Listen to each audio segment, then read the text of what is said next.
We're fighting Championship 65. It's all brought to you by Caesars Atlantic City, routinely spectacular. Just a footnote as we begin, we'll all be moving up the boardwalk to Caesars 2500 slot machine just waiting for us. For those folks joining us in the live stream, we welcome you as well to Atlantic City. Tonight's post-fight press conference will start right now. Any questions, get them in quickly. We'll have some questions from the room as well. Formulate those questions after our opening comments. We'll move the microphone to the room and we'll take care of all the questions in-house. So with that, let's move it over to the CEO and Chairman of Bellator Fighting Championships, Mr. Bjorn Rebney, for opening comments. Thanks, Mike. First off, I'd love to thank Caesars. We come here time and time again. The team here at Caesars just does an amazing job with us. They help us back the house. They work hand in hand with us marketing the shows, and whether we're here at Boardwalk or whether we're in Caesars, it's just a spectacular event. They make it seamless for us. So just, I don't know if any of the Caesars folks are here. They've been working so hard, they're probably already asleep, but a big thank you to our partners at Caesars. As always, the evolution of this company in terms of what you see on TV and the way that these spectacular world-class fighters that I'm up here with are captured is a result of our partnership with Spike and our partnership with Viacom and with MTV Networks, who are absolutely spectacular partners with us and just work hand in hand with us to give better content to MMA fans like me and to you. So a big thank you to our television partners and our business partners. Start off, a big thank you to Ed West and Marcus Galvo for starting this night off with a spectacular fight. Great back and forth action. That's exactly what you would ask for out of two fighters. I talked to the guys at the weigh-in and I said, bring the fight, bring the action, don't leave anything in the cage. And Ed, Marcus, thank you both. Great performance out of the box. Marcus, a big victory. I'm sure you were as frightened as most that it went to the judges again, but you finally got a decision here at Bellator. Congratulations on a big win. And Ed West, we will see you back here shortly, my friend.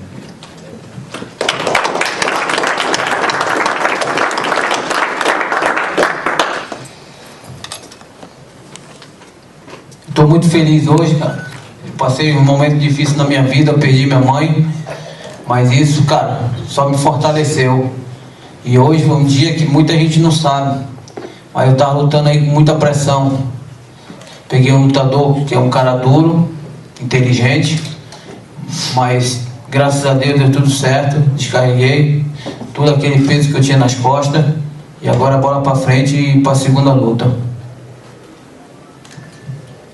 A lot of people don't know that today I came here to fight. I knew I had a very tough opponent, but I had a lot of pressure on my back because my mother just passed away last month, and I had that chip on my shoulder that I had to get this win for her.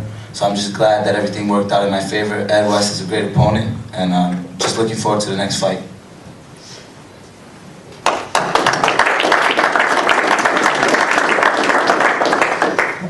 I just want to say total props to Marcus. I've always said that I thought he was one of the most underrated fighters in the 135-pound class in Bellator, and I trained very hard for this fight. But you know, what can I say? I feel like I didn't perform as well as I could have, and he had my number, and that's it. I gotta say that we were all in the wrong locker room. There was some type of like curse on our locker room. Everybody in there lost tonight, and I think we all could have done just a little bit better. So, you know, but you know, I just want to say one more time, you know, props to Marcus. He had my number tonight, and I will do better next time. I will be back, and I'll be better. And that's it. Big congratulations to Luis Nogueira on a big win tonight. Very, very tough 135-pound division, and facing a very tough guy in Alexis Vila. So congratulations, Luis, on a big win.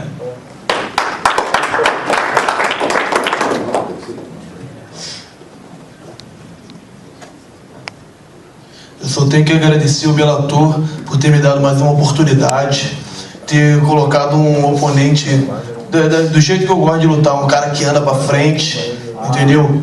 E infelizmente eu não consegui mostrar o melhor que eu posso fazer, mas a próxima luta eu pretendo mostrar o melhor. I want to thank Bellator for giving me another opportunity to be in this tournament, and thank them for giving me an opponent who wanted to look for the fight the whole time and was walking forward. And unfortunately, I didn't get to show my top potential, but the next time I'm going to perform a lot better.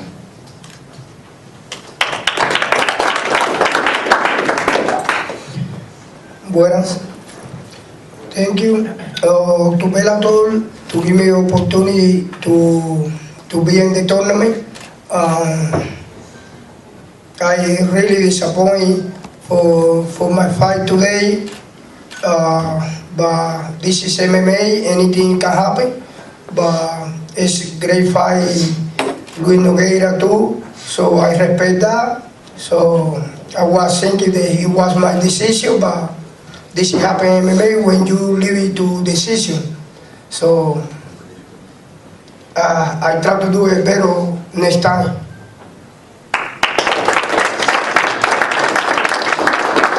Again, I touch on it. I don't have an anticipation when I say things to the fighters that it's going to have any impact, because I'm just talking and they're actually training and fighting. But Daniel Strauss, Mike Corey, great fight. Both of you, back and forth, great action, and you did exactly what any fan could ask. You brought the fight.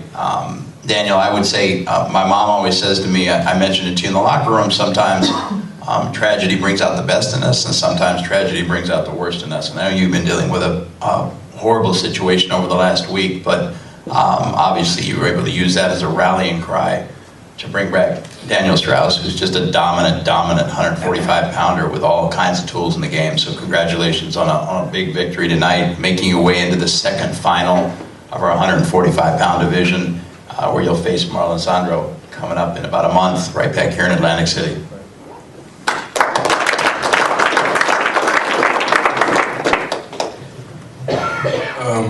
I just want to thank Bellator and all the fans out there and all my friends and family, and I couldn't be here without the support of everybody.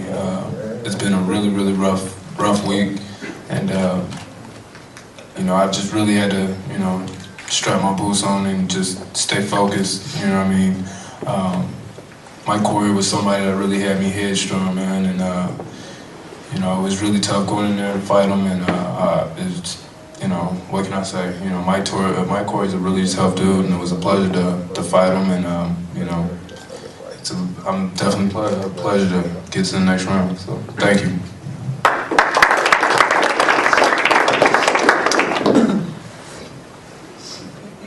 I just want to say major props to Daniel. He officially ended my modeling career. Thanks, Bellator. It was a good, fun fight. But yeah, you did great, Daniel. It was good. If I'm gonna lose, it's fun to lose. Going out scrapping. Thanks to my camp.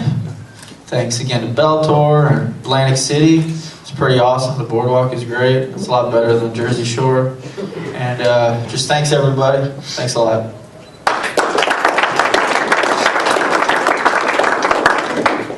The accolades that I'd like to throw on the gentleman to my left, I would start out by saying that they're so high because of the respect that I've got for this gentleman that sits to my right. Zach Makowski is one of the best 135-pound fighters in the world.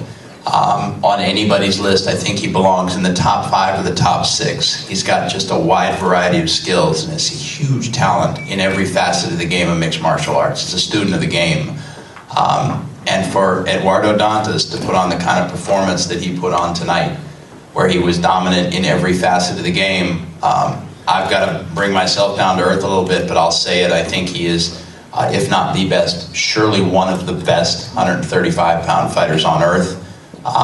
The quality of fighter that comes out of the Novignon camp under Andre Pedneris is just shocking. You see 2 of them tonight who put on dominant performances. You'll see another one of them fighting Daniel Strauss when Marlon Sandro comes. It's an unbelievable camp, and this gentleman is just as talented as you get. I mean, you saw every facet of the game. His skills on the ground were spectacular. His standing was unbelievable. His kickboxing, his knees, as good as it gets. This is as a young man who's got an unbelievable future ahead of him in this game, and it's a pleasure for us as a company to work with. So congratulations to our new 135-pound champion. Obrigado.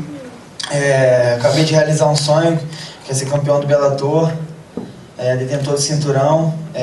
Quando eu cheguei aqui eu falei que queria ser campeão do GP, consegui, e agora realizei mais um sonho, que é ser campeão do cinturão, e eu estou muito feliz. Eu realizei esse meu sonho, e agora meu próximo sonho é poder dar uma vida melhor para minha mãe. Thank you to everybody, everybody here at Bellator. I said, from the beginning that I was going to win the tournament, and I'm here. I'm just happy to be the Bellator 135-pound champion. And, my ultimate goal is just to keep doing this and give a better life for my mom and my family. Thank you.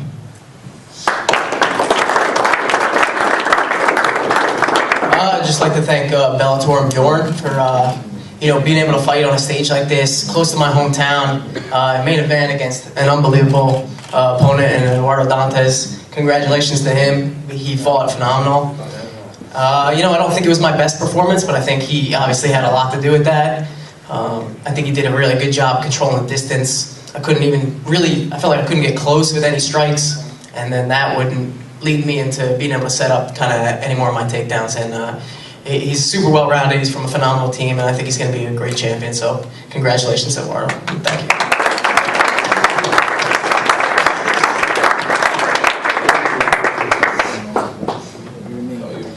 Thank you, gentlemen. Let's open up to the room for questions by show of hands. Let's take a look. And we'll take questions online as well if we have the time. Here's our first question. Yeah, question for Bjorn. Are you really surprised in a season and a half that three titles have changed hands?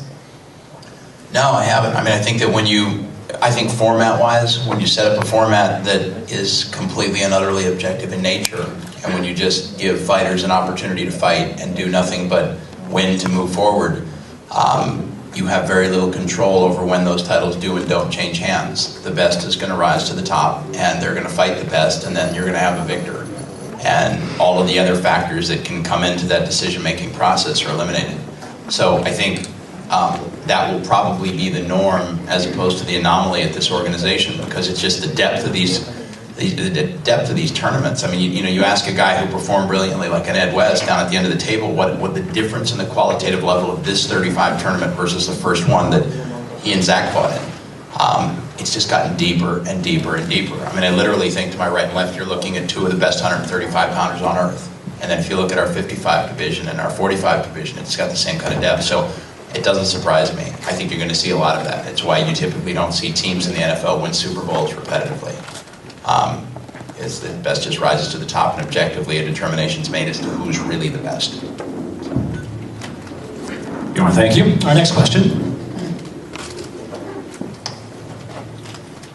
Zach, did anything that Eduardo did in this fight surprise you at all?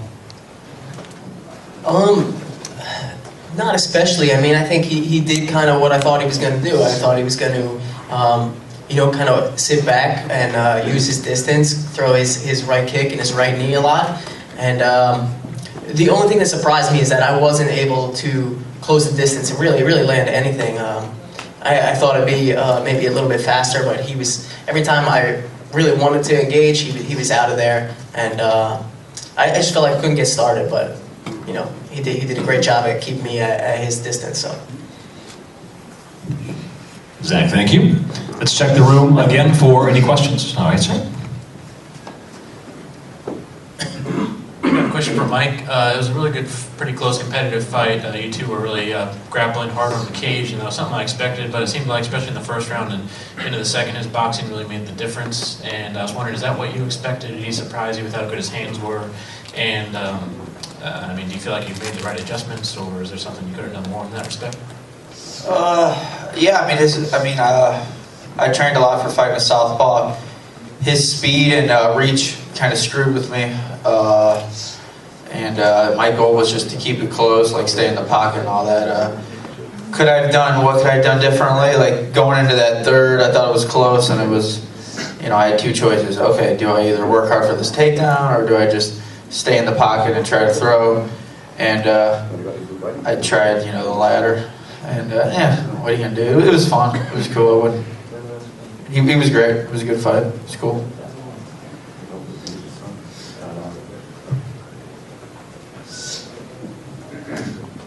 Question for Dantes. You had mentioned that this particular weight cut had been difficult. Did that affect your stamina in any way during the fight?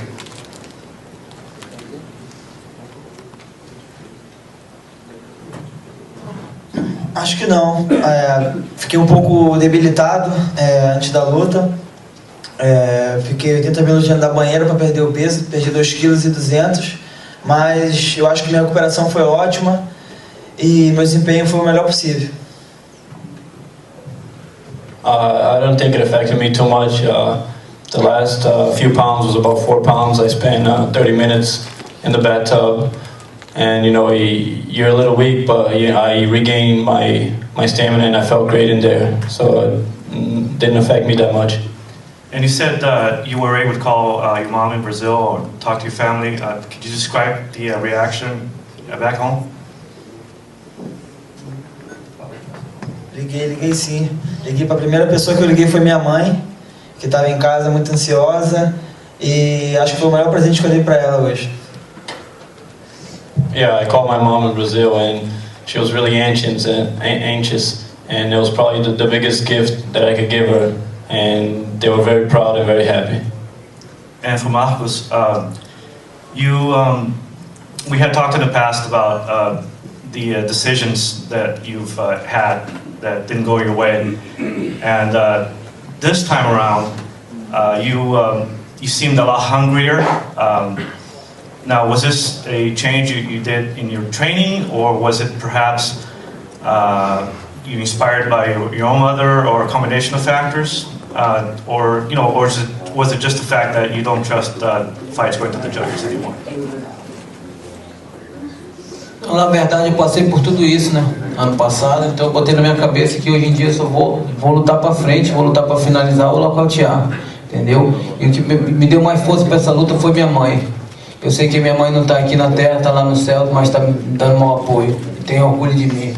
Então eu fiz isso, eu vim decidido para ganhar. Eu vim decidido. It was a combination of everything you said, but the major factor was his mom passing. And he put in his head that from here on, he's going to try to always look to finish the fights. He's not going to let it go to the judges. Bjorn, you had mentioned the date for the featherweight final between Daniel and Marlon. Can you confirm anything about the bantamweight semis now that you have the 4 fighters? No, I've got to sit down and talk to Sam Kaplan, who's sitting in the back of the room, and he and I will put our heads together and figure out when those are going to happen. Next question is actually for the aforementioned Daniel. I don't think anyone in this room could fault you if, after dealing with what you dealt with, you decided, I need to take a step back and take some time to myself because of what he meant to you. Talk to us a little bit, if you could, about the decision to continue on fighting despite what you had to deal with. It's life, man. You know what I mean? It happens. We don't like to have it happen. You know what I mean? We don't wish to have it happen. But it's what makes us who we are. You know what I mean? I'm either gonna fall off or I'm gonna keep going. You know what I mean? And I'd be damned if I fall off. He won't want that, I won't want that, my team won't want that. So I'm gonna keep pushing, I'm gonna keep coming back, I'm gonna keep fighting, I'm gonna keep fighting hard. And you know what I mean, I'm gonna keep living with his spirit, and you know what I mean? And, you know, just what it is, man. Thank you, Daniel. Let's check the room one last time for questions. Question for Zach. Zach, would you prefer a fight first, or would you prefer to go right into the next season's bantamweight tournament? I'm not sure. I guess I don't really know exactly what the timetable would be, and it depends how soon and when I would feel. But I'll make that decision when it comes. But either way, I look forward to fighting again. So. Thank you, Zach. One last time in the room for questions. Okay, we'll take one final question, gentlemen.